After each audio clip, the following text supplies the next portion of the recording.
हात धुन्छौ र साबुन पानीले धुन्छु नि कति बेला धुन्छौ र छिनछिनमै धुन्छु नि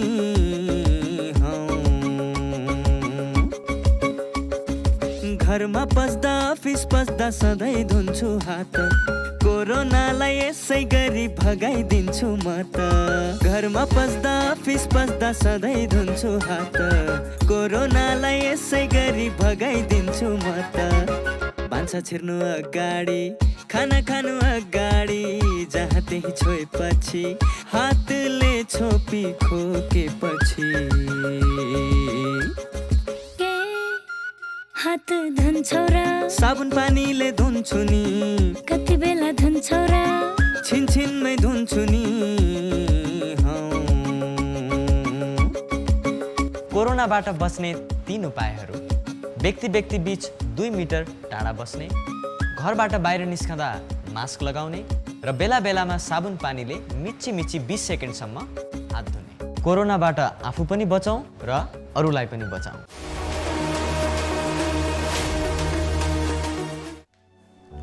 नमस्कार, स्वस्थ जीवन कार्यक्रममा तपाईलाई स्वागत छ। नेपाल सरकार स्वास्थ्य तथा जनसङ्ख्या मन्त्रालय, राष्ट्रिय स्वास्थ्य शिक्षा सूचना तथा सञ्चार केन्द्र र नेपाल टेलिभिजन बीचको सहकार्यमा निर्माण गरिएको यो कार्यक्रम एनटिभी प्लसका साथै एनटिभी इटहरी र एनटिभी कोहलपुरबाट पनि हेर्न सक्नुहुनेछ। नेपालको संविधानले स्वास्थ्य सम्बन्धी हकलाई नागरिकको मौलिक हकका रूपमा प्रत्याभूत गरेको छ। समृद्ध नेपाल सुखी नेपालीको राष्ट्रिय आकांक्षा पूरा गर्न आवधिक योजनाहरूमा पनि गुणस्तरीय स्वास्थ्य सेवामा जनताको पहुँच वृद्धि गर्ने लक्ष्य राखिएको छ भने आधारभूत स्वास्थ्य सेवामा राज्यको लगानी पनि वृद्धि भइरहेको छ। स्वास्थ्य सेवामा आम नागरिकको पहुँच वृद्धि गर्न भएका प्रयासहरूका साथै हरेक व्यक्तिले आफ्नो स्वस्थ जीवनका लागि अवलम्बन गर्नुपर्ने उपायहरूबारे हामीले यो कार्यक्रममा चर्चा गर्नेछौँ।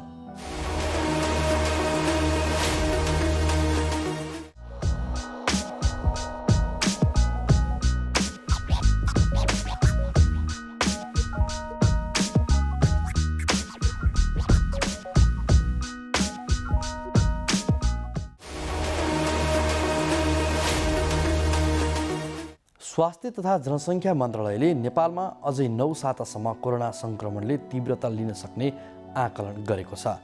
अहिले सङ्क्रमितको सङ्ख्यामा वृद्धि मात्र भएको छैन, जटिलता पनि उत्तिकै बढ्दो छ। मन्त्रालयले मापदण्ड पालना नगर्ने हो भने 1 महिनामा दैनिक सङ्क्रमितको सङ्ख्या 11,000 हुने आकलन गरेको छ। सरकारले सङ्क्रमण पुनः बढेको अवस्थाको मूल्याङ्कन गर्दै जनस्वास्थ्यका मापदण्ड पालना गर्न कडाई गरेको छ।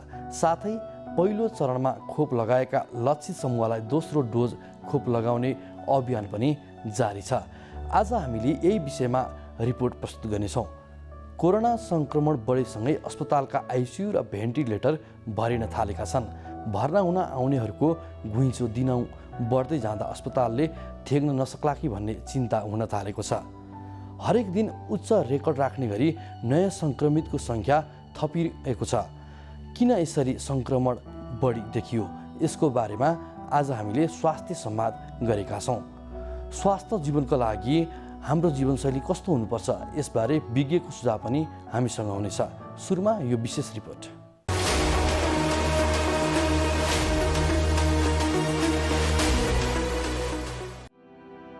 नेपालमा कोरोना सङ्क्रमितको सङ्ख्या बढ्दै गएको छ। सङ्क्रमितको सङ्ख्या वृद्धि मात्र भएको छैन, जटिलता पनि उत्तिकै बढ्दो छ। नेपालमा गत वर्ष 40-50 वर्षमाथि उमेर समूहका बढी सङ्क्रमित भएका थिए। यसपटक विद्यालय उमेर समूहमा पनि सङ्क्रमण फैलिएको छ। विद्यमान अवस्थाको विश्लेषण तथा छिमेकी मुलुक भारतको अवस्था र अन्य मुलुकको प्रभाव हेर्दा महामारीबाट बच्न स्वास्थ्य मापदण्ड पालना गर्नुको विकल्प नभएको विज्ञहरूले बताएका छन्। स्वास्थ्य तथा जनसङ्ख्या मन्त्रालयले मापदण्ड पालना नगर्ने हो भने 1 महिनामा दैनिक सङ्क्रमितको सङ्ख्या 11,000 हुने आकलन गरेको छ।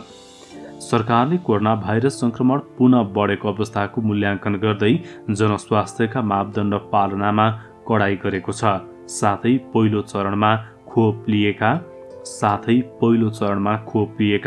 पहिलो र दोस्रो प्राथमिकताका लक्षित समूहलाई दोस्रो डोज लगाउने अभियान पनि जारी छ। 11 वैशाखसम्म दिइने दोस्रो डोज अन्तर्गत 19 लाखलाई खोप दिइनेछ। स्वास्थ्य तथा जनसङ्ख्या मन्त्रालयका अनुसार दोस्रो डोज खोप लगाउने अभियान अन्तर्गत स्वास्थ्यकर्मी, सरकारी कर्मचारी, सुरक्षाकर्मी, सरसफाइकर्मी, पत्रकार, कूटनैतिक नियोगका कर्मचारी, सार्वजनिक संस्थान तथा बैंक र वित्तीय संस्थाका कर्मचारी रहेका छन्। यसैबीच रुसी कोरोना भाइरस विरुद्धको खोप स्पुत्निक बीले नेपालमा आपतकालीन प्रयोगको लागि अनुमति पाएको छ। औषधि व्यवस्था विभागले मङ्गलबार विज्ञप्ति जारी गर्दै स्पुत्निक बीलाई आपतकालीन प्रयोगको लागि अनुमति दिएको जानकारी दिएको हो। नेपालमा यसअघि भारतले निर्माण गरेको कोभिसिल्ड र चीनको भेरोसेल खोपलाई आपतकालीन प्रयोगको लागि अनुमति दिएको थियो।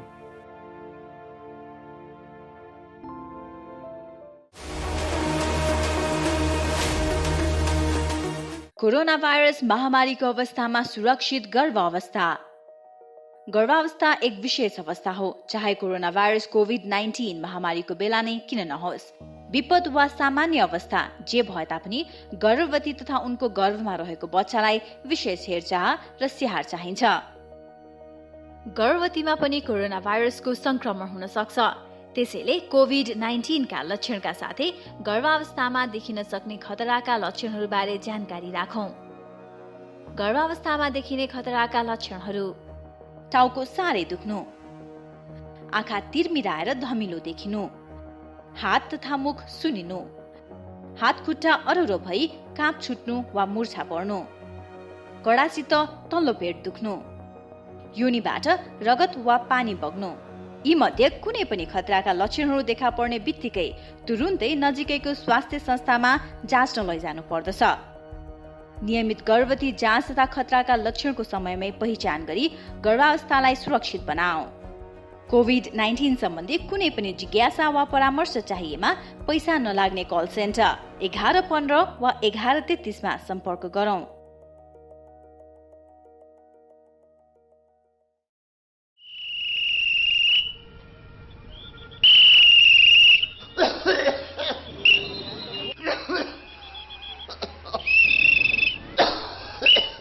यो मान्छेले यसरी लगातार खोक्न थाल्नुमा कति भयो? धेरै भयो। 2 हप्ता भन्दा बढी लगातार यसरी खोकी लाग्नु त टिबी रोगको लक्षण हो है। टिबी रोग नजिकैको स्वास्थ्य संस्थामा गई खकार चटाउनुस्, पैसा लाग्दैन। नरो टिबी रोग लाग्यो भने बाँच्दैन। 6 महिनादेखि 8 महिनासम्म नियमित रूपमा नटुटाइकन ओखती खायो भनेदेखि टिबी रोग पुरा निको हुन्छ र बिरामीले ओखती खान थालेपछि यो रोगहरूलाई सर्दा पनि सर्दैन। हो, अनि औषधि कतिको महँगो छ नि? फ्री स्वास्थ्य संस्थाहरूमा निःशुल्क पाइन्छ, पैसा तिर्नु पर्दैन। तपाईँ ट्राफिक हो कि डाक्टर हो? कसरी थाहा पाउनु हो? मलाई पनि टिबी रोग लागेको थियो। मैले नियमित रूपमा ओखती सेवन गरेँ, रोग पुरा निको भयो। अहिले हेर्नुहोस् त कस्तो तन्दुरुस्त छु। त्यसो भए यो भाइलाई यतैबाट सिधै लगेर स्वास्थ्य संस्थामा खकार जोन लैजान्छु। कृपया आजदेखि नै क्षयरोग विरुद्धको अभियानमा एकजुट हौँ। नमस्ते, म डाक्टर रितेश थापा, म एउटा मनोचिकित्सक हो। अहिले यो कोरोनाको महामारीमा हामी सबैजना छौँ। यसले गर्दाखेरि हामी सबैलाई असर परिरहेको छ। तर मैले एउटा चिकित्सकको नाताले भन्नुपर्दाखेरि यो पनि अरू रोग जस्तै यो कोरोना पनि एउटा रोग हो। यसबाट हामी सबैजनाले सामान्य उपायहरू अपनाएर बच्न सक्छौँ। त्यही भएर कोही पनि व्यक्तिलाई चाहिँ कोरोना सङ्क्रमित व्यक्तिलाई हेला नगरौँ, किनभने कोरोना त हाम्रो 10 दिन 14 दिनमा हामी ठिक हुन्छौँ उपचार गरेर या नगरी पनि सेल्फ आइसोलेसन ठिक हुन्छौँ। तर जुन मानसिक यातना जुन भोग्नुपर्छ त्यो हेलाले अवहेलनाले गर्दाखेरि त्यो चाहिँ पछिसम्म पनि लामो समयसम्म पनि रहिरहन सक्छ। तर त्यसबाट हामी टाढै रहने कोसिस गर्नुपर्छ। त्यही भएर हामीले कोरोना सङ्क्रमित अथवा ठिक भएर आइसकेको व्यक्तिहरूलाई चाहिँ मद्दत गर्ने, उहाँहरूलाई हौसला प्रदान गर्ने र हामीले के गर्न सक्छौँ उहाँहरूको स्वास्थ्यको लागि, भविष्यको लागि त्यतातिर बढी ध्यान दिन सक्यौँ भने हामी सबैजना मिलेर यस कोरोना महामारीसँग लड्न सक्छौँ र जित्न सक्छौँ। सृजना, त किन हिजो अस्ति स्कुल नआएकी? हेर, मेरो त महिनाभरि सुरु भएछ। त्यही भएर पो स्कुल नआएकी? मलाई त पहिला एकदमै डर लागेको थियो, पछि आमाले सम्झाउनु भएपछि बल्ल बुझेँ। अनि स्कुल त आउनु पर्थ्यो नि त। आफूलाई कस्तो लाज लागेको थियो। होइन, के को लाजको कुरा गर्छन् यिनीहरू? केही होइन। सृजना पनि आइछन् त आज। अनि हिजो अस्ति कहाँ गएकी थियौ? खास कुरा उसको महिनावारी सुरु भएर समस्या भएछ मिस। महिनावारी हुनु समस्या होइन, यो त किशोरीहरूमा हुने सामान्य प्राकृतिक कुरा मात्रै हो। सामान्यतया महिनावारी 10 देखि 15 वर्षका किशोरीहरूमा सुरु हुन्छ। यो स्वाभाविक कुरा हो। महिनावारी हुँदाखेरि डराउने चिन्ता लिने गर्नु हुँदैन। महिनावारी हुँदाखेरि अरू बेला जस्तै स्कुल आउनुपर्छ, तर व्यक्तिगत सरसफाइ भने बढी नै गर्नुपर्छ। महिनावारी भएको समयमा दिनौ नुहाउने, सफा कपडा लगाउने, सफा ठाउँमा सफा बिछौनामा सुत्ने, सफा प्याड लगाउने गर्नुपर्छ। महिनावारी हुँदा घर परिवार सँगै राखेर किशोरीहरूलाई पोसिलो खानेकुरा खुवाउनुपर्छ।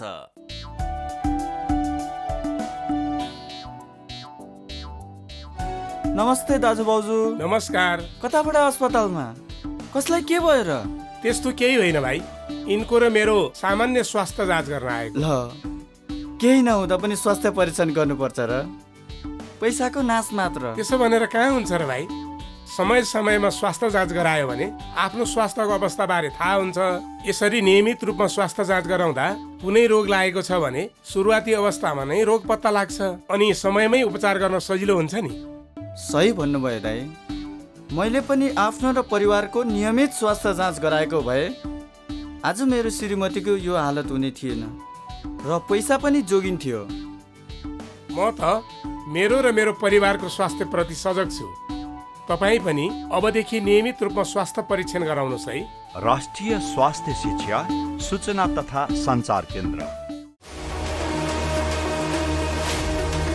कार्यक्रममा यहाँलाई पुनः स्वागत छ। पछिल्लो समय नेपालमा कोरोना संक्रमण बढीसँगै अस्पतालका आइसियु र भेन्टिलेटर भरिन थालेका छन्। भर्ना हुन आउनेहरूको घुइँचो दिनहुँ बढ्दै जाँदा अस्पतालले थेग्न नसक्ला कि भन्ने चिन्ता हुन थालेको छ। हरेक दिन उच्च रेकर्ड राख्ने गरी नयाँ सङ्क्रमितको सङ्ख्या थपिएको छ। किन यसरी सङ्क्रमण तीव्र देखियो, यसको कारण के हो, यसबारे आज हामीले स्वास्थ्य संवाद गरेका छौँ। त्यही स्वास्थ्य संवाद अबको क्रममा।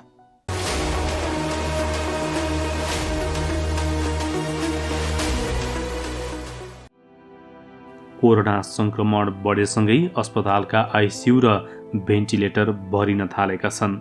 भर्ना हुन आउनेहरूको घुइँचो दिनहुँ बढ्दै जाँदा अस्पतालले थेग्न नसक्ला कि भन्ने चिन्ता हुन थालेको छ। स्वास्थ्य तथा जनसङ्ख्या मन्त्रालयले नेपालमा कोरोनाको नयाँ स्वरूप युके भेरिएन्ट र भारतमा देखिएको डबल म्युटेन्ट भाइरस नेपालमा पनि भएको पुष्टि गरिसकेको छ। विज्ञहरूले यो खालको भाइरस निकै सङ्क्रामक हुने तथा सबै उमेर समूहलाई गम्भीर बिरामी बनाउन सक्ने बताएका छन्। नेपालमा हालसम्म 13% आइसियु भरिसकेको छ भने 10% बिरामीहरू भेन्टिलेटरमा भर्ना भएका छन्। हाल देशभरका सबै अस्पतालमा कुल 1167 आइसियु छ भने 510 भेन्टिलेटर सेवा उपलब्ध छ। पछिल्लो दिनमा नेपालमा कोरोना संक्रमणले तीव्रता पाएको छ। हरेक दिन उच्च रेकर्ड राख्ने गरी नयाँ संक्रमितको संख्या थपिएको छ। किन यसरी संक्रमणमा तीव्रता देखियो, यसको कारण के होला, यसबारे संक्रामक रोग विशेषज्ञ डाक्टर प्रभात अधिकारीसँग हामीले संवाद गरेका छौँ। नयाँ प्रकारको जुन भेरिएन्ट छ यसले चाहिँ लक्षणहरू उस्तो उस्तो नै निकाल्छ, तर यसमा चाहिँ हामीले थाहा पाउनुपर्ने कुरा के छ भने यो पहिलाको भन्दा धेरै चाँडो फैलिन्छ। अनि धेरै चाँडो फैलिएपछि चाहिँ एकैचोटि चाहिँ आउटब्रेक पनि ठुलो हुन्छ। अनि त्यहाँमध्ये चाहिँ विभिन्न मान्छेहरूको एउटै सिम्टम्स भन्दा फरक फरक किसिमको सिम्टम्सहरू आउन सक्छ। जस्तो कि हामीलाई मोटामोटी कोरोनामा हामीलाई थाहा भएको सिम्टम्स भनेको यो रुवाखोकीको एउटा भाइरस पनि भएको नाताले चाहिँ सुरुमा रुवाखोकी नै हुन्छ। भनेपछि रुवा लाग्छ, खोकी लाग्छ होइन, सुक्खा खोकी हुनसक्छ, जिउ दुख्छ, टाउको दुख्छ अनि ज्वरो आउन सक्छ। तर ज्वरो चाहिँ जब 60%लाई मात्र आउँछ भनेपछि 40%लाई ज्वरो नआउनु पनि सक्छ होइन। अनि यो रुवाखोकी चाहिँ बिग्रेपछि कतिजनालाई चाहिँ फोक्सोको समस्या आउँछ र निमोनिया हुन्छ। अनि त्यो पछि खोकी अझै बढ्छ, सास फेर्न गाह्रो हुन्छ, अक्सिजन कम हुन्छ, त्यो एउटा प्रकार भयो। र त्यो बाहेक चाहिँ कसैलाई चाहिँ योभन्दा विभिन्न सिम्टम्सहरू आउँछ। जस्तै ज्वरो नआइकन कसैलाई चाहिँ एकदम पखाला लागिराख्ने होइन, कसैलाई चाहिँ छालामा फोकाहरू आउने, कसैलाई चाहिँ आँखा रातो हुने होइन। अनि कतिजनाले थाहा पाउनु भयो भने चाहिँ धेरै जस्तो मान्छेहरूमा चाहिँ नाकको गन्ध अथवा मुखको टेस्ट यो हराउने हुन्छ। त्यही भएर चाहिँ हामीले मोटामोटी भन्दाखेरि चाहिँ रुवाखोकी र न्युमोनिया भन्छौँ। तर त्यो बाहेक चाहिँ अरू विभिन्न सिम्टम्सहरू पनि आउन चाहिँ सक्छ। र हामीले पब्लिकलाई भन्ने कुरा चाहिँ के भन्दाखेरि चाहिँ पहिलाको भन्दा यो भाइरस डिफ्रेन्ट छ। यो भाइरस चाहिँ धेरै चाँडो फैलिन्छ र त्यही अनुसार चाहिँ जति धेरै चाँडो फैल्यो त्यही अनुसार चाहिँ मृत्युदर पनि बढी आउनु त अवश्य नै भयो। त्यही भएर हामी केयरफुल हुनुपर्छ। भनेपछि पहिलाको र अहिलेको कोरोना सङ्क्रमणमा फरक चाहिँ के भयो त? अब फरक भनेको चाहिँ जस्तो कि पहिला अहिलेको हाम्रो जस्तो स्टडी हुन बाँकी नै छ, तर हाम्रो अहिलेको प्र्याक्टिकल यसमा हेर्दाखेरि चाहिँ अब आइसियुमा चाहिँ 50 वर्षभन्दा कम उमेरका मान्छेहरू धेरै आएका छन् होइन कि चाहिँ उहाँहरूलाई पहिले रोग लागेर होला अथवा चाहिँ यङ मान्छेलाई नै पहिले धराशायी बनाएको नि हुनसक्छ र त्यहाँमध्ये कतिजनाको चाहिँ आज ठिकै छ भोलि पर्सिमा चाहिँ एकचोटि अक्सिजन कम भएर सिधै भेन्टिलेटरमा राख्नु परेको छ जस्तो कि पहिलाभन्दा अलिकति चाँडै चाहिँ भेन्टिलेटरमा पुर्याएको पनि छ र त्यो भए चाहिँ कसै कसै चाहिँ पखाला अथवा चाहिँ आँखा रातो हुने अथवा चाहिँ यो खुट्टामा चाहिँ अथवा हातमा छालामा डाबर आउने यस्तो पनि देखिएको छ यसको एक्चुअल तथ्याङ्क चाहिँ हामीले कलेक्ट गर्न बाँकी नै छ तर यस्तो म्यानिफेस्टेसन्सहरू पनि देखिएको छ अहिलेको जुन नयाँ आएको भेरिएन्ट छ नि यसले चाहिँ विशेष गरी कस्ता बिरामी कस्ता मानिसहरूलाई चाहिँ बढी सङ्क्रमण गर्छ अब जस्तो कि यो रोग कोरोना भन्ने अथवा कोभिड भन्ने यो रोग छ यसले चाहिँ अहिलेसम्मको हाम्रो तथ्याङ्क अनुसार ज्येष्ठ नागरिक र दीर्घरोगीहरूलाई बढी आक्रान्त पर्छ अथवा चाहिँ इन्फेक्सन भएपछि मृत्युदर बढाउँछ होइन तर इन्फेक्सन नै नहुने त हुँदैन इन्फेक्सन त हुन्छ यङ पपुलेसनलाई पनि हुन्छ र बच्चाबच्चीलाई पनि हुन्छ र अहिले चाहिँ के देखिएको छ भने अब जस्तो कि यङ पपुलेसनहरू चाहिँ अब अहिले चाहिँ मास्क लगाउने चलन खासै देखेको छैन भिडभाड छ अब न्यु इयर भन्यो विभिन्न विवाह सिवाह यसले गर्दा चाहिँ भिडभाड बढेको छ मास्क लगाएको छन् त्यसले गर्दा चाहिँ सुरुमा त त्यसमा यङ पपुलेसन हुने भयो नि त अनि फेरि एकदम चाँडो फैलिने भयो त्यही भएर यङ पपुलेसनमा धेरै छ अर्को बच्चाबच्चीहरूमा पनि देखिएको छ किनभने अहिले फेरि स्कुलहरू आजको दिनभन्दा अगाडिसम्म स्कुलहरू चलिरहेको थियो स्कुलमा पनि त्यही प्रब्लम थियो त्यसले गर्दा स्कुलमा त्यही भएर अब हामीले एक्चुअल चाहिँ यो भाइरस चाहिँ बच्चाबच्चीमा बढी नै देखिने हो कि अथवा चाहिँ अहिलेको इनिसियल स्टेजमा चाहिँ बच्चाबच्ची हुँदै माथितिर गइरहेको छ भन्न चाहिँ गाह्रो छ किनभने हामी अर्ली स्टेजमा छौँ तर डेफिनेटली लास्ट वेभभन्दा अहिले चाहिँ बच्चाबच्ची र यङ पपुलेसनमा धेरै नै छ त्यो चाहिँ डाउट छैन होइन त्यही भएर यो भाइरसको नयाँ रूप पनि हुनसक्छ होइन अब त्यो चाहिँ अब आगामी दिनहरूमा अझ थाहा हुन्छ अब स्कुल पनि बन्द भयो होइन मानिसहरू अलिक सचेत पनि भइसके अब यसपछिको रिजल्ट कस्तो आउँछ त्यसले पनि बताउँछ त्यसमा डिपेन्ड गर्छ जस्तै डाक्टर साहब अहिलेको अवस्थामा होइन धेरै बिरामीहरू बढिरहेछन् होइन पहिलाकै जस्तो लगभग दैनिक रूपमा बढ्न थालिसकेका छन् बिरामीहरू अहिले अस्पतालको अनि यो भेन्टिलेटर आइसियुको व्यवस्थापन चाहिँ कस्तो छ त अब जस्तो कि अब हामीले अहिले विचार गर्दाखेरि चाहिँ पहिलाभन्दा यो रोग चाहिँ एकदमै चाँडो बढिरहेको छ जस्तो कि हामीले 2-3 हप्ता अथवा 4 हप्तासम्म चाहिँ 100 को हाराहारी मात्र थियो अहिले 81 आकाशिएको छ जबकि पहिलाको वेभ आउँदाखेरि चाहिँ त्यस्तो हुनलाई चाहिँ 1 महिना 2 महिना जस्तो टाइम लागेको थियो होइन भनेपछि 2 महिनामा जुन हिसाबले रोग बढेको थियो अहिले चाहिँ 1-2 हप्तामै त्यो लेभलमा पुगिसकेको छ भनेपछि पहिलाभन्दा 2-3 गुणा फास्ट गइरहेको छ त्यो हामीलाई थाहा भइसक्यो अनि अर्को कुरा चाहिँ यो भाइरस एकदम चाँडो फैलिने भएपछि पहिलाको वेभ जत्रो आउँछ जति धेरै मान्छेहरू आक्रान्त हुन्छ त्योभन्दा डबल ट्रिपल मान्छेहरू आक्रान्त हुने भए होइन त्यो पनि हामीलाई थाहा छ भनेपछि अहिलेको हाम्रो भेन्टिलेटर बेडहरू चाहिँ अवस्था के छ भन्दाखेरि चाहिँ मेरो हिसाबले किनभने म सरकारी निकायहरूमा काम गरेको छैन तर मेरो एज एन आउटसाइड अब्जर्भरको रूपमा हेर्दाखेरि चाहिँ हामीले यो फर्स्ट वेभदेखि सेकेन्ड वेभको बिचमा चाहिँ भेन्टिलेटरहरू थप्ने बेडहरू थप्ने अथवा अक्सिजनहरू थप्ने त्यस्तो धेरै चाहिँ गरेको जस्तो मलाई लाग्दैन तर हामीलाई के थाहा छ भने काठमाडौँको हकमा चाहिँ जुन बेला फर्स्ट वेभमा क्राइसिस भयो 1-1.5 महिना त हामीलाई त हस्पिटलमा बेड पाउन एम्बुलेन्स टाइममा पाउन अथवा अक्सिजन अथवा भेन्टिलेटर पाउन त एकदम गाह्रो हो नि त अथवा कतिजना मान्छेले पाउँदा पनि पाउनु भएन भनेपछि त्यो बेला नै गाह्रो थियो भने अहिलेको वेभ त्योभन्दा 2-3 गुणा बढी आउँदैछ भने त अफकोर्स त्यो त हामीले गर्न सक्ने कुरै भएन त्यसो भएर हामीले अहिले गर्नुपर्ने कुरा के भन्दाखेरि चाहिँ सकभर त्यो आउटब्रेक म्यासिभ आउटब्रेक नहोस् धेरै चाँडो नहोस् भए पनि बिस्तारै बिस्तारै होस् ताकि हामीले अहिले हामीसँग जे भेन्टिलेटरहरू छ अथवा डक्टरहरू नर्सेसहरू आइसियुको बेड छ त्यसले चाहिँ म्यानेज गर्न पुगोस् भन्ने चाहिँ हाम्रो मुख्य उद्देश्य हो पुग्न सक्ने अवस्था त छ नि जस्तो कि मैले त्यही भने जस्तो कि यसलाई चाहिँ हामीले बिस्तारै कन्ट्रोल गर्दै गरेर भनौँ हामीसँग सपोज आइसियु बेडहरू अथवा भेन्टिलेटर भनौँ काठमाडौँमा चाहिँ 200 को हाराहारीमा छ होइन तर एकपल्ट मान्छे आइसियुमा गइसकेपछि लगभग 1 हप्ता त उहाँले भेन्टिलेटर अकुपाई गर्नुहुन्छ भनेपछि हामीले कतिवटा भेन्टिलेटर भन्दा पनि डेली कतिवटा भेन्टिलेटर फ्री हुन्छ त्यो थाहा पाउनु पर्यो अब हाम्रो चाहिँ दिनमा चाहिँ भनौँ 50 जनालाई चाहिँ आइसियुको भेन्टिलेटर चाहियो सुरुको 50 जनाले गरेर चौथो दिनमा चाहिँ 200 वटा बेडको भेन्टिलेटर सबैले अकुपाई गर्नुभयो चौथो दिनपछि त बाँकी रहेको 50 जनालाई त बेडै भएन नि त हो त्यही नै हो प्रब्लम अब त्यसलाई कन्ट्रोल गर्न भनेको चाहिँ रोगलाई चाहिँ कन्ट्रोल गर्नु पर्यो जस्तै अब रोगकै कुरा गरौँ डाक्टर साहब होइन एक त कतिपय अवस्थामा आफ्नो हेलचेक्राइले पनि अलि जटिलता हुनसक्छ होइन त्यो भएर कोभिड सङ्क्रमण भयो भने होइन त्यो थाहा पाइसकेपछि बिरामीहरूले चाहिँ विशेष गरी के कुरामा ध्यान दिनुपर्छ डाक्टर साहब हजुर एकदम राम्रो क्वेसन सोध्नुभयो जस्तो कि अहिले हामीले होम आइसोलेसनलाई प्रमोट गरिरहेका छौँ किनभने सबैजना हस्पिटलमा गएर त्यो बेड पनि पाइँदैन र आवश्यकता पनि हुँदैन। धेरै जसो मान्छेलाई चाहिँ होम आइसोलेसनबाटै आफै पनि ठिक हुन्छ होइन। अब अहिलेको हामीले तर बुझ्नुपर्ने कुरा के छ भने सबैलाई ठिक हुँदैन। 5%देखि 10-15% जस्तो मान्छेलाई चाहिँ हस्पिटल जानुपर्ने हुन्छ। अब कुन बेला हस्पिटल जाने? अब हामीले अहिले भन्यौँ चाहिँ रुवाखोकीको भाइरस हो, सामान्यतया चाहिँ रुवाखोकी लाग्छ, ज्वरो आउँछ, त्यो त भइहाल्यो। तर जुन बेला निमोनिया हुन्छ त्यसपछि चाहिँ हामी चाहिँ सतर्क हुनु पर्यो र हस्पिटल जानु पर्यो। अब निमोनिया भयो भने कसरी थाहा पाउने? निमोनिया भयो भने चाहिँ पहिला जति खोकी लागिरहेको थियो त्यो खोकी चाहिँ अझ बढ्छ र यति मात्र होइन, खोक्दाखेरि चाहिँ छाती दुख्न थाल्छ अथवा चाहिँ लामो लामो सास फेर्दाखेरि छाती दुख्न थाल्छ। यो पहिलो कुरा भयो। दोस्रो भनेको चाहिँ आफैले पनि अब सास फेर्न अलिकति गाह्रो भएको महसुस हुनसक्छ, त्यो दोस्रो कुरा भयो। त्यसपछि पनि बिग्रिएपछि चाहिँ के हुन्छ, यदि घरमा चाहिँ हामीले अक्सिमिटर जुन किन्नै पर्छ, किनेर राखिएको छ भने चाहिँ पल्स अक्सिमिटरमा चाहिँ अक्सिजन लेभल चाहिँ 94 भन्दा कम, 94 भन्दा कम। यहाँ चाहिँ मिसइन्फर्मेसन के गइरहेको छ भने तपाईँको पल्स अक्सिमिटरमा चाहिँ अक्सिजन लेभल चाहिँ 90-91 छ भने ठिकै छ, तपाईँ नर्मल हुनुहुन्छ, तपाईँ घरै बसे हुनुहुन्छ भन्ने कुरा पनि बाहिर गएको छ। यो कहाँबाट आएछ हामीलाई थाहा छैन। तर हाम्रो WHO गाइडलाइन, हाम्रो नेपालको नेसनल गाइडलाइन हेर्ने हो भने र इन्टरनेसनल गाइडलाइन अनुसार हेर्ने हो भने 94 भन्दा तपाईँको अक्सिजन स्याचुरेसन कम भएको छ भने तपाईँले तुरुन्त डक्टरलाई खबर गर्नुपर्छ र हस्पिटलमा गएर चाहिँ चेस्ट एक्सरे गर्नुपर्ने हुनसक्छ। त्यो भएपछि चाहिँ तपाईँको रोगलाई चाहिँ यदि निमोनिया देखियो भने सिभियरमा गरिन्छ र त्यो भयो भने चाहिँ केही काम गर्न सक्ने औषधिहरू हामीले तुरुन्त चलायो भने त्यो मान्छेलाई चाहिँ बचाउन पनि सकिन्छ। तर ढिलो गरियो भने चाहिँ त्यो चाहिँ हातबाट छुटिसकेको हुन्छ, जतिसुकै औषध उपचार गरे पनि भेन्टिलेटरमा राखे पनि त्यो बचाउन चाहिँ गाह्रो हुन्छ। त्यो चाहिँ सबैले बुझ्नुपर्छ। त्यही भएर फेरि म पुनश्च भन्न चाहन्छु, तपाईँको चाहिँ पहिलाभन्दा खोकी बढ्दै गएको छ र यतिसम्म बढेको छ कि खोक्दाखेरि तपाईँको छाती दुख्छ अथवा लामो सास फेर्दाखेरि छाती दुख्छ, तपाईँको सास फेर्न गाह्रो भएको छ र तपाईँले पल्स अक्सिमिटरले चेक गर्दाखेरि चाहिँ अक्सिजन लेभल 94 भन्दा कम छ भने तपाईँ तुरुन्त हस्पिटल जानुपर्छ।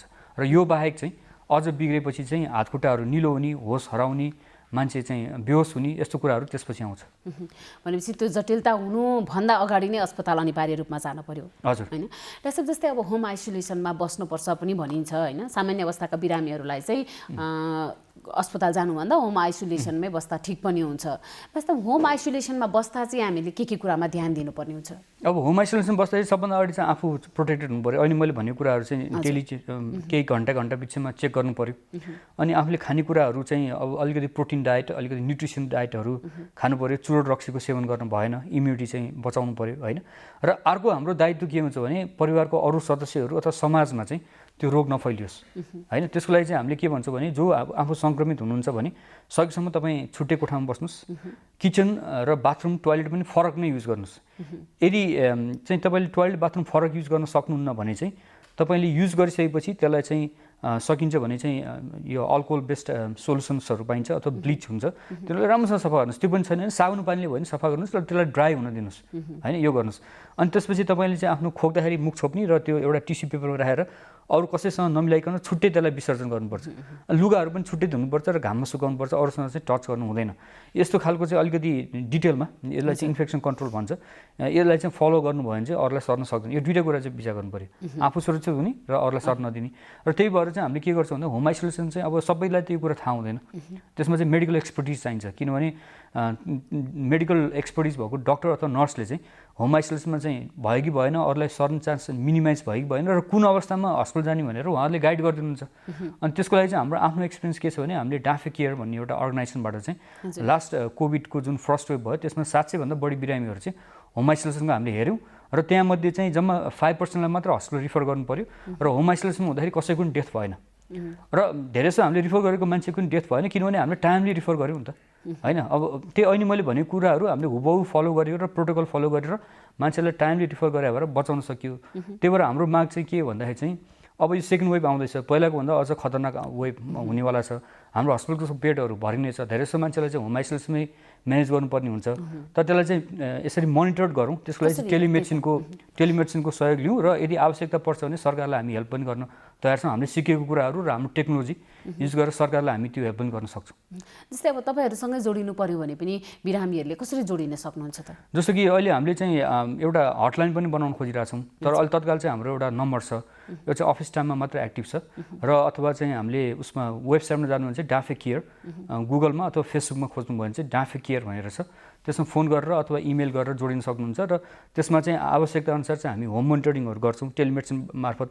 अनि त्यसमा विभिन्न स्पेसलिस्टहरू पनि हुनुहुन्छ र कसै मान्छेलाई चाहिँ हस्पिटल पुर्याउनु पऱ्यो भने हामीले त्यो एम्बुलेन्स खोजिदिने र बेडको व्यवस्था पनि सकेसम्म आफूले गरिरहेका छौँ। यसबाट उपचार गर्न चाहनुभयो भने आर्थिक चाहिँ कतिको भार पर्ने हुन्छ त बिरामीहरूको लागि? हजुर, अब यसमा चाहिँ कस्तो छ भने जस्तो कि सरकारले चाहिँ योभन्दा अगाडिपट्टि होम आइसोलेसनको लागि चाहिँ 2000 रुपियाँ चाहिँ त्यो स्थानीय पालिकाको मान्छेहरूलाई दिनुभएको थियो ताकि उहाँले चाहिँ घरमा गएर बिरामी ठिक चाहिँ छैन त्यो बिरामीलाई दिनुभएको थियो। त्यही भएर हामीले रोल आउट गर्दाखेरि चाहिँ सरकारकै प्राइसमा हामीले चाहिँ 200 रुपियाँले चाहिँ 10 दिन हेर्ने गरेर 2000 एराउन्ड थियो। अहिले चाहिँ 2000-3000 को एराउन्डमा छ।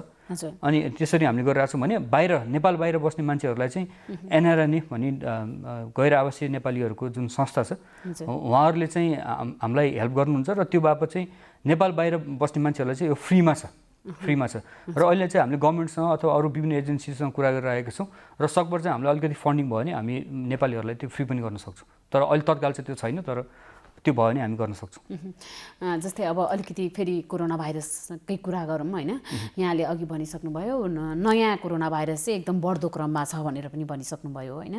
यो नयाँ कोरोना भाइरस र पुरानो कोरोना भाइरस चाहिँ कसरी छुट्याउन सकिन्छ त डाक्टर साहब? जस्तो कि नयाँ र पुरानो चाहिँ हामीले जुन गर्ने पिसिआर हुन्छ त्यसले नयाँ र पुरानो कुनो छुट्याउन सक्दैन, तर यसले भाइरस छ भनेर पत्ता चाहिँ लगाउँछ। अब अहिले छुट्याउनलाई चाहिँ हामीले के गरिरहेछौँ भने चाहिँ अहिले नेपालमा धेरै जस्तो चाहिँ युके भेरिएन्ट आएको छ अनि हामीले त्यो पिसिआरमा चेक गर्दाखेरि 5वटा टार्गेट्स हुन्छ, त्यहाँमध्ये एस जिन भन्ने टार्गेट चाहिँ त्यहाँ छैन, त्यो देखिएको छैन भने चाहिँ यसलाई चाहिँ युके भेरिएन्ट हुने चान्स एकदम हाई हुन्छ। किनभने बाहिरको रिपोर्ट अनुसार चाहिँ यदि एस जिन भन्ने त्यसमा छैन भने 90% चान्स चाहिँ त्यो युके भेरिएन्ट हो। र त्यही टेस्ट चाहिँ एस जिन नेगेटिभ स्याम्पल्सहरू चाहिँ नेपालले हङकङ पठाउँदाखेरि चाहिँ जिन सिक्वेन्सिङलाई पठाउँदाखेरि चाहिँ धेरै जसो 10वटामा 9वटा चाहिँ युके भेरिएन्ट देखियो तथ्याङ्कको अनुसार। भन्नुको अर्थ एस जिन छैन भने युके भेरिएन्ट हो, त्यो त ठिकै छ। तर अब डबल म्युटेन्ट लगायत अरू भेरिएन्टहरू पनि आइसकेको छ होइन। तर तिनीहरू छुट्याउनु पर्यो भने चाहिँ हामीले जिन सिक्वेन्सिङ गर्नुपर्छ। अब जिन सिक्वेन्सिङको लागि चाहिँ अस्तिसम्म हामीले हङकङ पठाइरहेको थियौँ होइन, तर अहिलेको दिनमा हामीसँग चाहिँ 4-5वटा सेन्टर छ जसले चाहिँ नेपालमै जिन सिक्वेन्सिङ गर्न सक्छ। त्यो के हो भन्दाखेरि चाहिँ अब एनपिएचएल आफैले मसिन ल्याइसकेको छ जिन सिक्वेन्सिङको, तर विज्ञहरू नभएको कारणले चाहिँ त्यसलाई रन गर्न सकेको छैन भनेर मिडियामा आइरहेको छ। त्यसपछि अर्को धुलिखेल हस्पिटल अथवा केयु त्यहाँ चाहिँ जिन सिक्वेन्सिङ पनि छ र त्यो रन गर्ने विज्ञ पनि हुन्छ र उहाँले योभन्दा अगाडि गरि पनि सक्नुभएको छ। अर्को सिएमडिएन जुन चाहिँ प्राइभेट अर्गनाइजेसन हो उहाँहरूले पनि त्यो विज्ञता छ र मसिन पनि छ। र अर्को चाहिँ त्रिभुवन युनिभर्सिटी अन्तर्गतको बायोटेक्नोलोजी डिपार्टमेन्टमा त्यो मसिन पनि छ र विज्ञहरू पनि हुन्छ। त्यो हाम्रो अनुरोध चाहिँ के हो भने यो जुन क्राइसिसको सिचुएसनमा हामीले चाहिँ धेरैभन्दा धेरै जिन सिक्वेन्सिङ गर्नुपर्ने हुन्छ। त्यही भएर हामी नेपालभित्रै मसिन छ र त्यो विज्ञता छ भने त्यसलाई चाहिँ अब प्राइभेट हो कि पब्लिक हो कि गभर्मेन्ट हो कि नन गभर्मेन्ट हो कि युनिभर्सिटी हो भन्नेतिर नलागौँ, बरु आफ्नै विज्ञहरूलाई प्रमोट गरौँ, आफ्नै ल्याबलाई प्रमोट गरौँ र तुरुन्त हामीलाई रिपोर्ट पनि आउँछ र हाम्रै मान्छेहरू इम्पावर भएपछि भोलिको दिनहरूमा त्यो स्याम्पल बाहिर पठाउनै पर्दैन। र कोभिडको लागि मात्र होइन, यो जिन सिक्वेन्सिङ भने चाहिँ हरेक भाइरल अथवा ब्याक्टेरियल डिजिजको लागि चाहिन्छ। Example influenza, swine flu, bird फ्लूको लागि पनि हामीले बाहिर पठाउने गरिरहेको थियौँ, त्यो पनि नेपालमै गर्न सकिन्छ। टिबीको लागि पनि गर्न सकिन्छ, अरू विभिन्न ब्याक्टेरियल डिजिजहरू छन्, रेजिस्टेन्ट ब्याक्टेरियलहरू छन्, तिनीहरूलाई पनि गर्न सकिन्छ। भनेपछि यो त हामीलाई अलिक चाहिन्छ भनेपछि अब हङकङ पठाउन भन्दा पनि नेपालमै कसले गर्न सक्छ खोजेर प्राइभेटै भए पनि गर्नुपर्छ भन्ने हाम्रो। जस्तै डाक्टर साहब अलिकति कोरोना भाइरसकै सङ्क्रमणकै कुरा गरौँ होइन, कोरोना भाइरस सङ्क्रमणले चाहिँ जस्तो पुरानो सङ्क्रमणले र नयाँ सङ्क्रमणले हुने जटिलताहरू चाहिँ एउटै हुन्छ कि फरक हुन्छ त? अब जटिलताहरू उस्तै नै हुन्छ होइन। जस्तो कि यो निमोनिया गराउन सक्ने भएको भएर अक्सिजन कम हुने, अनि निमोनिया अझ बिग्रेपछि हामी चाहिँ भेन्टिलेटरमा राख्छौँ, एआरडिएस भन्छौँ होइन। अनि त्यसपछि अरू मल्टी अर्गन फेलरहरू हुनसक्छ। भन्नुको अर्थ बिग्रिँदै गएपछि अरू अर्गन्सहरूलाई पनि हिट गर्छ, कसैको चाहिँ ब्रेनमा हिट गर्न सक्छ, कसैलाई मुटुमा हिट गर्न सक्छ, कसैलाई किडनीमा, लिभरमा त्यो कम्प्लिकेसन्सहरू आउन सक्छ होइन। अनि त्यो चाहिँ नयाँ र पुरानो भन्नेमा त्यो कम्प्लिकेसन्सहरू चाहिँ जस 3% जस्तो केसेसहरूमा त्यो देखिन्छ नै, त्यसमा केही फरक छैन। अनि अब मेन कुरा चाहिँ यो नयाँ भेरिएन्टमा चाहिँ अब यो डेफिनेटली चाँडो फैलिन्छ चाहिँ प्रुभन नै छ होइन। तर पहिलाभन्दा कतिको सिभियर छ भन्ने चाहिँ कन्ट्रोभर्सी नै छ। कुनै रिसर्चले चाहिँ अलिक बढी छ भनेर देखाउँछ, कसैले खासै फरक छैन भन्छ, त्यो चाहिँ कन्ट्रोभर्सियल छ। तर डेफिनेटली के भन्न सक्छौँ भने एकदम चाँडो फैलिएपछि पहिला 100जनालाई मात्र अफेक्ट गर्थ्यो भने अब 1000 अथवा 10,000जनालाई अफेक्ट गर्छ। पहिला 3जना मात्र मर्थ्यो भने अफकोर्स अहिले 3जना 30जना भन्दा बढी मान्छेको मृत्यु हुन्छ होइन, किनभने जति चाँडो फैल्यो उति धेरै मान्छे सङ्क्रमित हुन्छ र उति धेरै मृत्युदर हुन्छ, त्यसमा चाहिँ केही पनि क्वेसन छैन। निमोनिया गराउँदाखेरि त्यो निमोनिया चाहिँ जुन पछिसम्म त्यसले ठुलो असर गर्छ कि गर्दैन त? अब यस्तो कस्तो छ भने अब लङ कोभिड पनि भन्छन् अथवा पोस्ट कोभिड सिन्ड्रोम पनि भन्छ होइन, यो अलिकति कम्प्लिकेटेड क्वेसन छ। अब यसमा चाहिँ के छ भने हजुरको यो कोभिड लागेपछि जति मान्छे ठिक भयो तर कतिजना मान्छेले चाहिँ थके लागेको जस्तो यस्तो फिलिङहरू आउँछ होइन, त्यो चाहिँ खास चाहिँ धेरै जस्तो चाहिँ साइकोलोजिकल हो। किनभने अब कोभिड लागेपछि मैले चाहिँ अब मर्छु कि भन्ने डर अथवा अरू विभिन्न डरले गर्दा अथवा डिप्रेसन, साइकोलोजिकल, जब लस, यो सबले गर्दा चाहिँ एउटा साइकोलोजिकल प्रब्लमले गर्दाखेरि पनि आफै चाहिँ आत्मबल हराएर पनि मान्छेहरूमा एउटा त्यो हुन्छ, साइकोलोजिकल प्रब्लम त्यो हुन्छ। अर्को कुरा चाहिँ यदि तपाईँ आइसियुमा भर्ना हुनुभएको छ अथवा हस्पिटलमा भर्ना हुनुभएको छ अथवा घरमा पनि हिँडुल गर्नुभएको छैन भने हामी 1-2 दिन हिँडुल गर्नु भने हामी आफै कक्रक्क भइन्छ क्या, कुन्जिन्छ अथवा हाम्रो शक्ति हराउँछ, त्यो पनि भएको हुनसक्छ होइन। त्यो चाहिँ फिजिकल फिटनेस नभएर त्यो घटेको हुनसक्छ। तेस्रो चाहिँ के हुनसक्छ भने हजुरको यदि लङमा ड्यामेज गरिसकेको छ भने अब सिम्पल ड्यामेजले त केही पनि हुँदैन होइन, तर हजुरको चाहिँ अब एकदम धेरै अक्सिजन चाहिएको अथवा भेन्टिलेटरमै राख्नु परेको छ भने उहाँहरूको चाहिँ लङ अलिकति बढी ड्यामेज भएको हुनसक्छ। त्यस्तो केसमा चाहिँ उहाँहरूको पहिला जुन लेभलको लङको फङ्सन थियो त्यो नआएको हुनसक्छ। तर अहिले मैले भने त्यो चाहिँ एकदमै धेरै त छैन नि त। भेन्टिलेटरमा त्यो किसिमको हुने चाहिँ अब म्याक्सिमम भए 2-3% जति नै होला नेपालमा होइन, भनेपछि त्यस्तो धेरै त छैन नि त। त्यही भएर अहिले सबैले चाहिँ कोभिड लाग्ने बित्तिकै अब मेरो शक्ति हराउँछ, म पहिला जस्तो हुन्न भन्ने चाहिँ त्यो भ्रममा चाहिँ नपर्नु होला, किनभने धेरै जस्तो चाहिँ साइकोलोजिकल हो होइन। डाक्टर साहब जस्तै अब अहिले हुन त नयाँ भेरिएन्ट आएको पनि धेरै त भएको छैन, तर पनि यसमा भएका बिरामीहरू जो हुनुहुन्छ नि, कस्ता प्रकारका बिरामीहरूलाई, कस्ता प्रकारका मानिसहरूलाई चाहिँ धेरै असर गरेको छ होइन, अनि यसमा पनि कस्ता प्रकारका बिरामीहरू, दीर्घरोगीहरू जुन हुनुहुन्छ नि, उहाँहरूलाई चाहिँ कतिको असर गरेको छ त? अब जस्तै हामीले दीर्घरोगीहरूको कुरा गर्दाखेरि चाहिँ अब ब्रेन बाहेक भाइटल अर्गन्सहरूको प्रब्लम छ भने उहाँहरूलाई बढी सङ्क्रमित गर्छ। अब भाइटल अर्गन्स भनेको चाहिँ हाम्रो मुटु हो, मुटुको बिरामीहरू इन्क्लुडिङ ब्लड प्रेसरको बिरामीहरू, फोक्सो हो, फोक्सोको भनेको दम लगायत अरू प्रब्लम्स भएको मान्छेहरू, अनि अर्को किडनी हो होइन, डायलिसिसमा हुन्छ अथवा किडनी ट्रान्सप्लान्ट गरेको छ अथवा अरू प्रब्लम छ भने, लिभरको प्रब्लम, रक्सी खानुहुन्छ अथवा लिभर बिग्रेको छ भने, यो विभिन्न भाइटल अर्गन्सहरूमा प्रब्लम भएको दीर्घरोगी हुनुहुन्छ भने उहाँहरूमा बढी हुन्छ। अर्को भनेको डायबिटिस हो, अर्को भनेको चाहिँ अब इम्युनोसप्रेसन भन्ने औषधिहरू हुन्छ होइन, त्यस्तो युज गरिएको छ, ट्रान्सप्लान्ट गरिएको छ, क्यान्सर छ, यस्तो भने चाहिँ बढी हुन्छ। अनि अर्को सबभन्दा हामीले छुट्याएको अझ मेन्सन गर्नुपर्ने चाहिँ नेपालमा चुरोट खाने एकदमै बढी छ। चुरोट मात्र होइन, अहिले त तमाखु, त्यो सिसा भन्छ होइन, अहिले त फ्यासनको रूपमा पनि आइरहेको छ। यङ पपुलेसनले त्यो तमाखु, सिसा भनौँ, हुक्का भनौँ, त्यो खाने चलन छ। त्यो चाहिँ हेर्दाखेरि राम्रो देखिन्छ, तर त्यो खास चाहिँ चुरोटभन्दा 20 गुणा घातक छ होइन। अनि चुरोट, हुक्का, सिसा यिनीहरूले गर्दाखेरि चाहिँ यङ पपुलेसनहरूको छाती ड्यामेज भएको हुन्छ र त्यसमा भाइरस, सानो लो डोजको भाइरस छिर्यो पनि उहाँहरू धराशय हुन्छ। त्यही भएर नेपालमा चाहिँ यङ पपुलेसनहरूको मृत्यु पनि भएको छ नि त, अरूभन्दा अलिकति बढी देखिएको पनि छ। त्यसको एउटा कारण चाहिँ चुरोट, तमाखु र हुक्काको पनि रोल छ। त्यसलाई चाहिँ आजको दिनदेखि बन्द गर्नुपर्छ। र विडम्बना के छ भने नेपालमा चाहिँ चुरोटको कम्पनी छ, फ्याक्ट्री छ होइन, तर हाम्रो चाहिँ त्यसलाई ट्रिट गर्नु पऱ्यो भने क्यान्सरको औषधि, भ्याक्सिनको औषधि, अरू भ्याक्सिन अथवा अरू औषधिहरूको कुनै पनि राम्रो कारखाना छैन।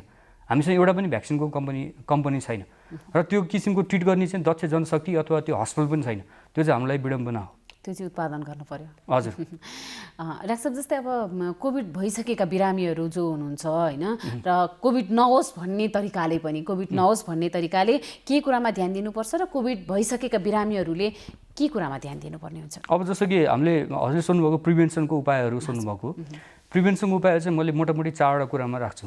सबभन्दा एक भनेको चाहिँ हाम्रो प्रिभेन्टिभ मेजर्स चाहिँ हाम्रो पर्सनल लेभलबाट हाम्रो दायित्व।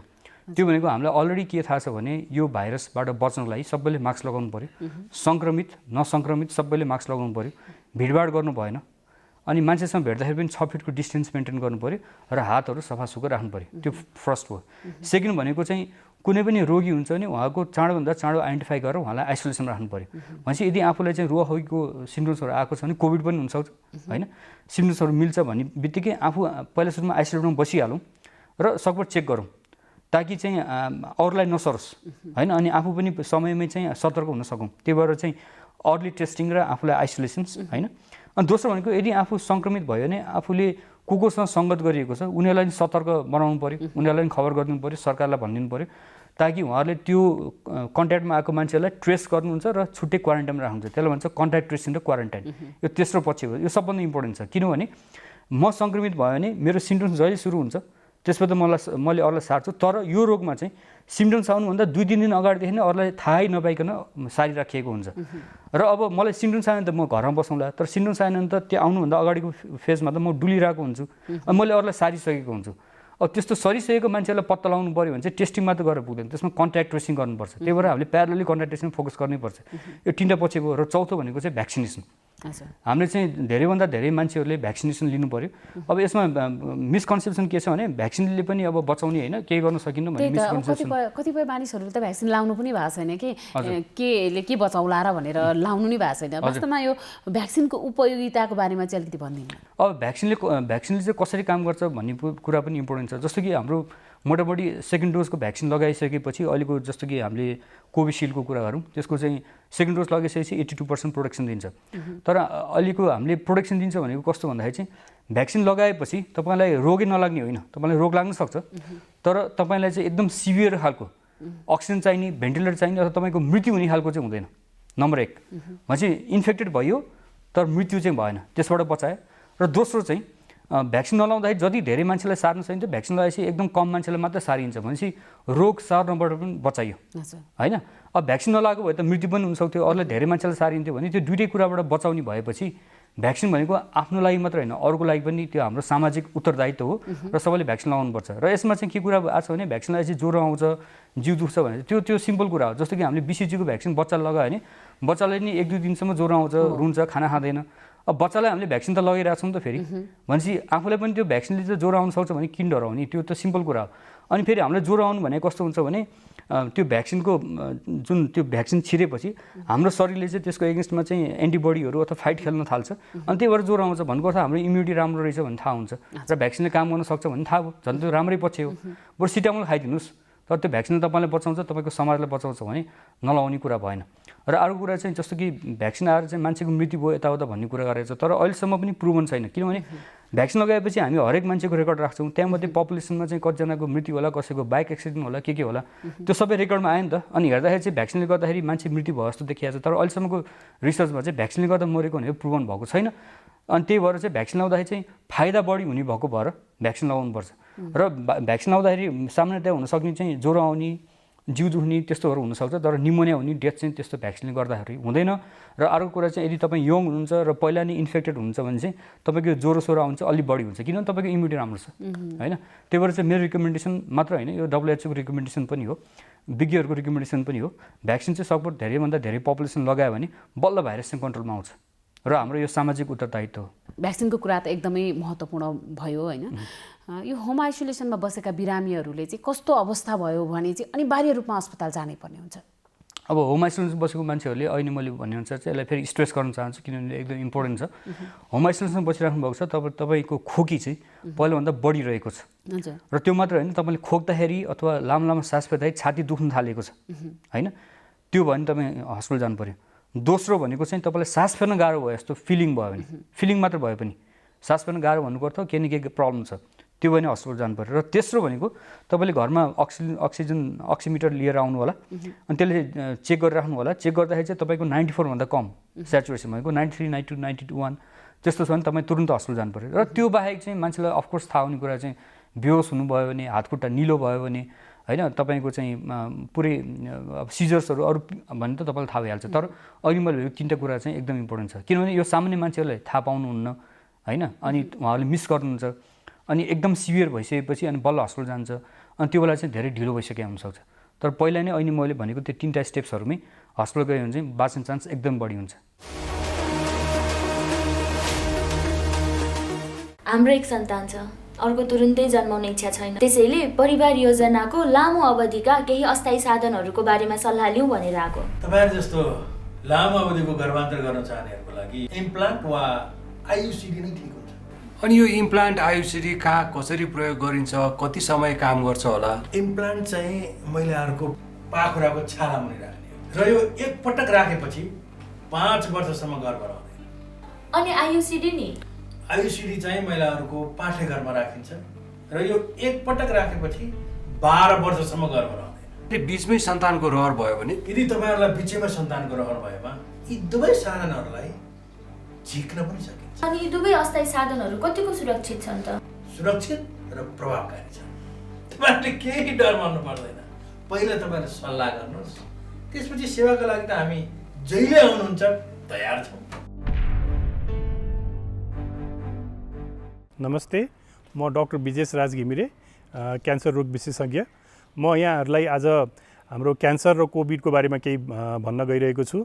यहाँहरूलाई थाहै छ हामी यो क्यान्सर बिरामीहरूमा हाम्रो रोगसँग लड्ने क्षमताहरू अलिक कम भएको हुनाले यो हाम्रो कोभिड या यो रोग चाहिँ उहाँहरूलाई केही गरी भइहाल्यो भने चाहिँ अलिकति जटिल रूपमा जान सक्ने र ज्यान पनि जान सक्ने किसिमबाट अगाडि बढ्न सक्ने भएको हुनाले हामीले चाहिँ क्यान्सर रोगको बिरामीहरूलाई चाहिँ यसबाट बच्नलाई यसबाट सावधानी अपनाउन चाहिँ एकदमै धेरै नै जरुरी छ। त्यसैले गर्दाखेरि म यहाँहरू सबैलाई अरूहरूले त सबैले गर्नु नै पर्छ, तर यहाँ क्यान्सर रोगीहरूले चाहिँ र क्यान्सरबाट उपचार गराइरहेका या क्यान्सर लागेर निको भइसकेका बिरामीहरूले चाहिँ यसमा एकदमै नै धेरै याद गर्नुहोला। अर्को कुरा चाहिँ के छ भनेदेखि हामीले अब क्यान्सरको लागि भनेर उपचार गर्नै पर्ने बिरामीहरू जसको लागि चाहिँ हाम्रो अलिक मतलब निको पार्न सकिने खालका रोगीहरू चाहिँ क्यान्सरको उपचारमा आउनलाई एकदम जरुरी छ। कोरोनाकै बिचमा पनि हामीले उपचार दिइरहेका छौँ र यसमा चाहिँ कि यहाँहरू आत्तिनु पर्दैन, हामीले सबै हाम्रो आफ्नो प्रिकसनहरू लिएर उपचार गरि नै रहेका छौँ। तर पनि अब धेरै बिरामीहरू चाहिँ यहाँ के भन्छ क्यान्सरको अब उपचार सकिसकेर जेनरल फलोअपमा या कुनै जरुरी नभइकन पनि हस्पिटल कहिलेकाहीँ फाटाफुट्टा आउने गर्नु भएको छ। उहाँहरूलाई हामी के भन्न चाहन्छौँ भने जरुरी भएमा मात्रै हस्पिटल आइदिनु होला, होइन भने चाहिँ हामी सबैलाई मोबाइलबाट या अरू कुनै माध्यमबाट चाहिँ फोन गरेर अथवा हामीले उहाँहरूलाई यहाँ परामर्श दिन सक्छौँ। र सबै चाहिएको मान्छे चाहिँ क्यान्सर उपचारमा आउनु होला, जरुरी पनि छ। तर नचाहिएका मान्छेहरू चाहिँ घरमै बस्नु होला र पर्नु पर्यो भनेदेखि चाहिँ डाक्टरसँग चाहिँ अरू माध्यमबाट चाहिँ हामीलाई सम्पर्क गर्नु होला। दर्शकवृन्द, स्वास्थ्य जीवनशैलीका लागि स्वास्थ्य खानपान, सरसफाइ र व्यायामलाई आफ्नो दिनचर्याको हिस्सा बनाउनुपर्छ। विज्ञहरूले पनि यही सुझाव दिन्छन्। अव्यवस्थित दिनचर्याले हाम्रो स्वास्थ्यमा प्रतिकूल असर परिरहेको हुन्छ। स्वस्थ जीवनका लागि खानपान, बानी व्यवहार, जीवनशैली आदिमा ध्यान दिनुपर्छ। स्वस्थ जीवनशैली कसरी अपनाउने, यसबारे विज्ञको सुझाव अबको क्रममा।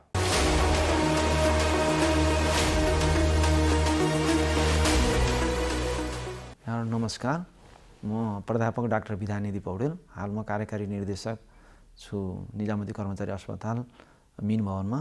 र यहाँहरूलाई म आज सानो खानपानको बारेमा कुरा गर्न चाहन्छु। यहाँहरू स्वस्थ रहनको लागि हामीले चाहिँ दैनिक हाम्रो जीवनशैलीमा चाहिँ धेरै ध्यान दिनुपर्छ।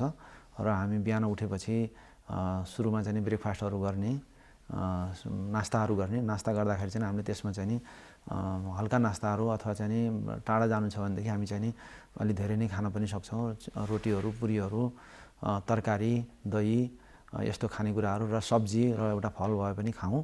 र हामीले चाहिँ समयमा खाना खाने र समयमा सुत्ने र व्यायामहरू गर्नुपर्छ।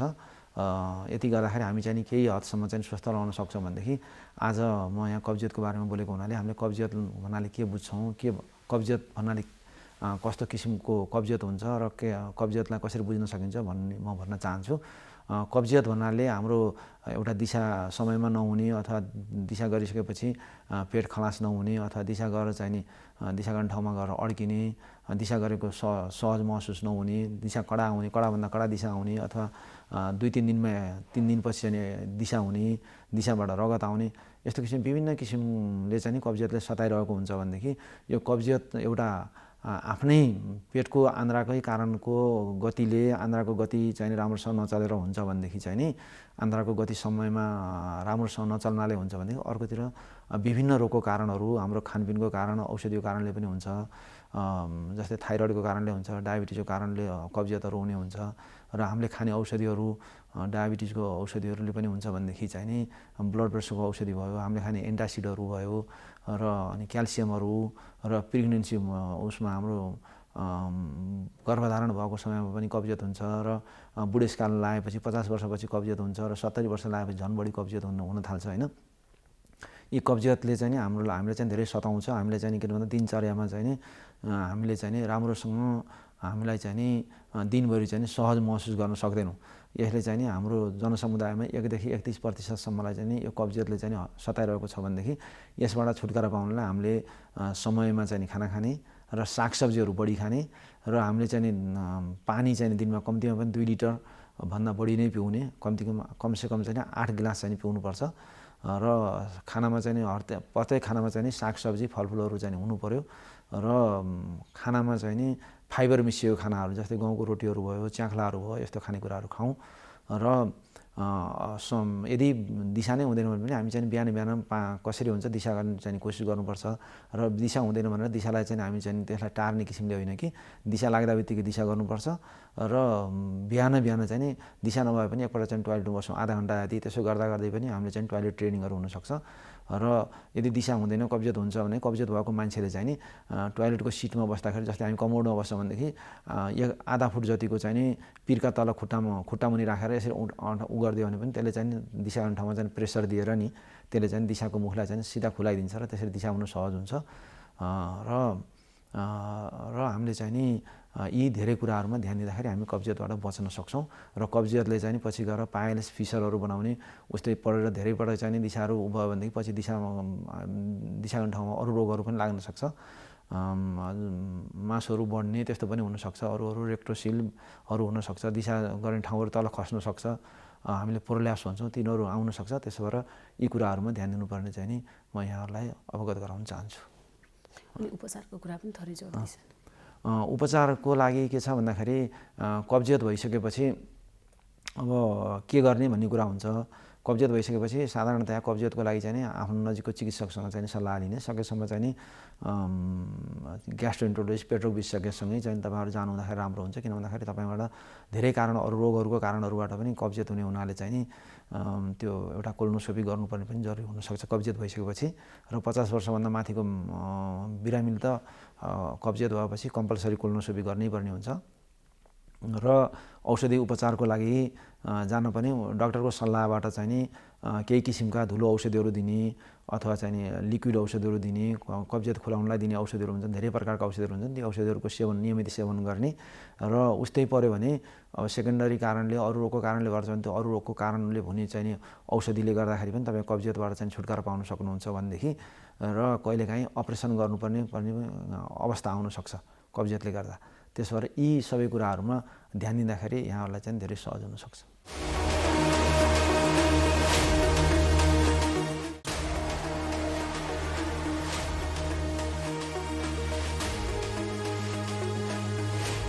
कार्यक्रम स्वस्थ जीवन हरेक दिन एनटिभी प्लसबाट बिहान 7 बजेदेखि 8 बजेसम्म र पूर्ण प्रसारण साँझ 5 देखि 6 बजेसम्म, एनटिभी कोहलपुरबाट 1 देखि 2 बजेसम्म र एनटिभी इटहरीबाट दिउँसो 2 देखि 3 बजेसम्म प्रसारण हुने गरेको छ।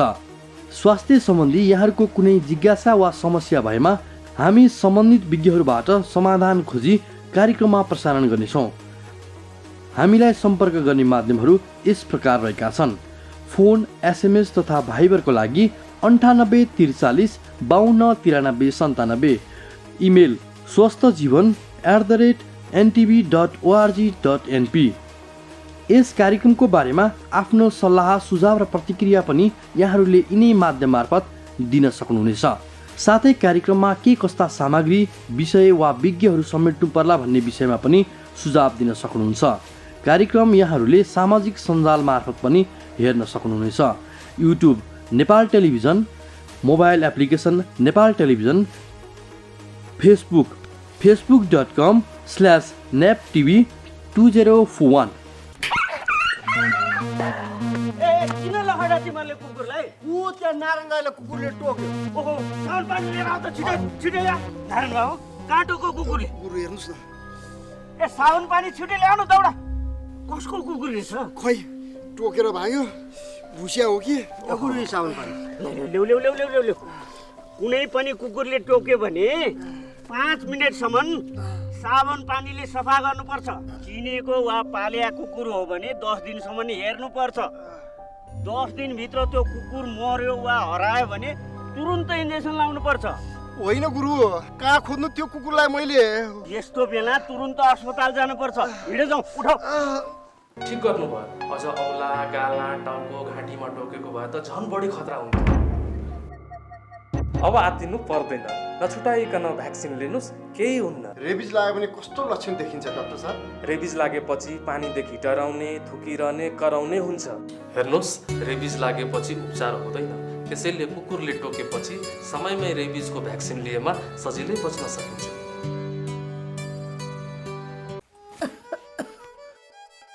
काकी कता हिँड्नु भएको? रुगा खोकी लागेर सन्चो नभएको धेरै भयो, औषधि लिन हिँडेँ कि म त। हो, म पनि अस्ति बिरामी हुँदा एन्टिबायोटिक औषधि किनेर खाकी थिएँ। मसँग बाँकी छ, त्यही खाँदा भइहाल्छ नि, किन किन जानु पर्यो र? हिँड्नुहोस्, मसँग औषधि लिएर जानु होला। ल ल जाऊ। कहाँ जाने कुरा हुँदैछ? बहिनीकोमा एन्टिबायोटिक रहेछ, त्यही लिन जरा लाकी। कहाँ त्यसरी एन्टिबायोटिक खानुहुन्छ त? स्वास्थ्य कर्मीको सिफारिस बिना मैले छोरीलाई एन्टिबायोटिक औषधि खुवाउँदा रोग बल्झेर छोरीले कति धेरै दुःख पाए। तुरुन्त स्वास्थ्य कर्मी कहाँ गएर जचाएर मात्र औषधि खानुहोस्। तपाईँ यहाँ आएर धेरै राम्रो गर्नुभयो। एन्टिबायोटिक औषधिको दुरुपयोगले बारम्बार रोग बल्झिएर निको हुन गाह्रो हुन्छ र हामी सबैलाई जोखिममा पारेको छ। त्यसैले सधैँ स्वास्थ्य कर्मीको सिफारिसमा मात्र एन्टिबायोटिक औषधि पुरा मात्रामा र पुरा अवधि सेवन गर्ने गरौँ। स्वास्थ्य सम्बन्धी महत्त्वपूर्ण नम्बरहरू। स्वास्थ्य सम्बन्धी कुनै पनि जानकारी र सहयोगका लागि स्वास्थ्य तथा जनसङ्ख्या मन्त्रालयका हटलाइन नम्बरहरू 1115 र 1133 वा मोबाइल नम्बर 985112 55839। एम्बुलेन्स सेवाको लागि 102 र 112। वैदेशिक रोजगारीको क्रममा स्वास्थ्यमा समस्या भएमा, अन्य सहयोग वा जानकारी आवश्यक परेमा श्रम, रोजगार तथा सामाजिक सुरक्षा मन्त्रालयको हटलाइन नम्बर 1141। शान्ति, सुरक्षा र अन्य सहयोगका लागि नेपाल प्रहरीको नम्बर 100। सशस्त्र प्रहरी बलको नम्बर 1114। रगत आवश्यक परेमा ब्लड बैंकको नम्बर 01 42 25 344। अब भने हामी कार्यक्रमको अन्त्यतिर आइपुगेका छौँ। स्वास्थ्य तथा जनसङ्ख्या मन्त्रालयले नेपालमा अझै 9 सातासम्म कोरोना सङ्क्रमणले तीव्रता लिन सक्ने आकलन गरेको छ। मन्त्रालयले मापदण्ड पालना नगर्ने हो भने 1 महिनामा दैनिक सङ्क्रमितको सङ्ख्या 11,000 हुने आकलन गरेको छ। अहिले सङ्क्रमितको सङ्ख्यामा वृद्धि मात्र भएको छैन, जटिलता पनि उत्तिकै बढ्दो छ। सरकारले सङ्क्रमणको पुनः बढेको अवस्थाको मूल्याङ्कन गर्दै जनस्वास्थ्यका मापदण्ड पालनामा कडाई समेत गरिरहेको छ। साथै पहिलो चरणमा खोप लिएका लक्षित समूहलाई दोस्रो डोज खोप लगाउने अभियान पनि अहिले जारी छ। आज हामीले यही विषयमा रिपोर्ट प्रस्तुत गर्यौँ। कोरोना सङ्क्रमण बढेसँगै अस्पतालका आइसियु र भेन्टिलेटर भरिन थालेका छन्। भर्ना हुन आउनेहरूको घुइँचो दिनौँ बढ्दो छ। अस्पतालले थ्याक्न नसक्ला कि भन्ने चिन्ता अर्कोतिर थपिएको छ। किन यसरी सङ्क्रमणमा तीव्रता देखियो? यसको कारण के हो? यसबारे सङ्क्रमण रोग विशेषज्ञसँग संवाद आज हामीले प्रस्तुत गर्यौँ। त्यस्तै स्वस्थ जीवनशैली कसरी अपनाउने, यसबारे विज्ञको सुझाव पनि हामीले आज प्रस्तुत गर्यौँ। आजको लागि स्वस्थ जीवन कार्यक्रमको समय सकिएको छ। यो कार्यक्रम तपाईँले नेपाल टेलिभिजनको वेबसाइट www.nepaltvonline.com तथा नेपाल टेलिभिजनको मोबाइल एप, फेसबुक, युट्युब जस्ता सामाजिक सञ्जालमा पनि हेर्न सक्नुहुनेछ। यो कार्यक्रममा तपाईँका स्वास्थ्य सम्बन्धी समस्या, सरकारले प्रवाह गरेका स्वास्थ्य सेवा अथवा कुनै जिज्ञासा भए हामीलाई सम्पर्क गर्न सक्नुहुनेछ। सम्पर्क माध्यम हामीले टेलिभिजन स्क्रिनमा देखाइरहेका छौँ। आजको लागि हामी सबैलाई बिदा दिनुहोस्। नमस्कार।